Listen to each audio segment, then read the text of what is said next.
Selamat siang, salam sejahtera untuk kita semua.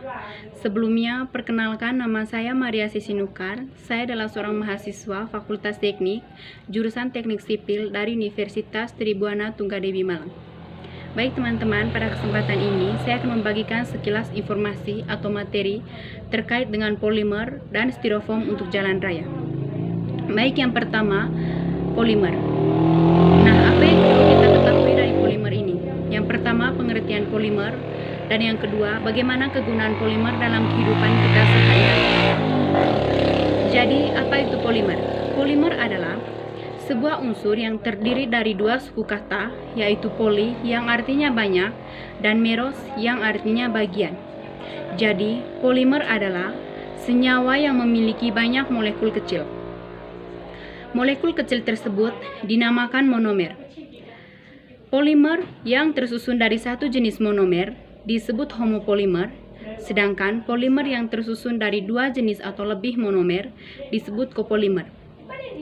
Polimer memiliki sifat dan karakter yang kaku dan juga mudah dibentuk. Yang kedua, bagaimana kegunaan polimer dalam kehidupan? Polimer memiliki kegunaan yaitu untuk memudahkan segala aktivitas manusia dalam kehidupan sehari-hari. Yang termasuk dalam jenis polimer, yang pertama plastik. Kegunaan polimer jenis pertama dapat dibedakan menjadi beberapa bagian, misalnya saja polietilena yang digunakan untuk botol yang bersifat fleksibel, plastik pembungkus, dan isolator listrik.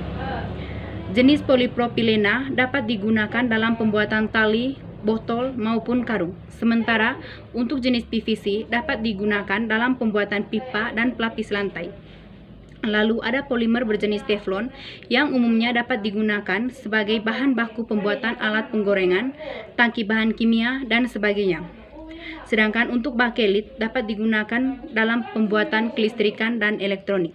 Yang kedua, karet. Karet juga dibedakan menjadi beberapa jenis, yaitu misalnya neoprena dapat digunakan dalam pembuatan selang karet, sol sepatu, sarung tangan, dan lain sebagainya.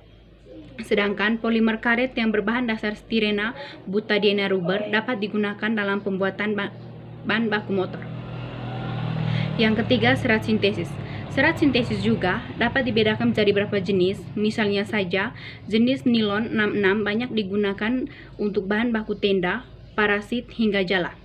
Jenis orlon dapat dijadikan dalam pembuatan karpet maupun pakaian, dan juga ada jenis dakron yang dapat digunakan sebagai bahan baku kemasan minuman. Nah, dari ulasan di atas dapat disimpulkan bahwa polimer dapat dimanfaatkan dalam pembuatan bahan baku industri. Yang kedua, styrofoam. Yang perlu kita bahas yaitu apa itu styrofoam, bahaya styrofoam, dan bagaimana dampaknya bagi lingkungan. Yang pertama, pengertian styrofoam. Styrofoam adalah salah satu jenis dari zat polistiren atau PS yang menimbulkan bahaya dan telah digunakan lebih dari 7 dekade untuk berbagai keperluan. Proses pembuatan styrofoam melibatkan gelembung udara sehingga dapat mengembang dan memiliki berat yang sangat ringan seperti busa. Yang kedua, bahaya styrofoam. Di balik manfaat ekonomis yang dimiliki styrofoam, ternyata limbah yang dihasilkan sulit untuk dihancurkan dan mampu bertahan hingga ratusan tahun tanpa terurai secara alami. Styrofoam dapat dimasukkan dalam kelompok plastik dan mengandung berbagai zat kimia yang berbahaya bagi manusia, diantaranya benzen dan stiren. Apabila manusia terpapar zat beracun tersebut, maka risiko kanker akan meningkat.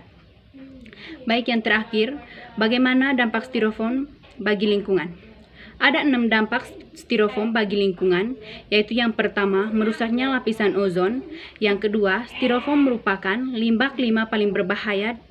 Yang ketiga, merusak lingkungan. Yang keempat, menghasilkan gas beracun. Yang kelima, meningkatkan risiko kanker. Dan yang keenam, mengandung banyak jenis zat berbahaya. Baik teman-teman, sekian informasi dari saya. Terima kasih, mohon maaf untuk ketidaksempurnaannya. Jangan lupa subscribe.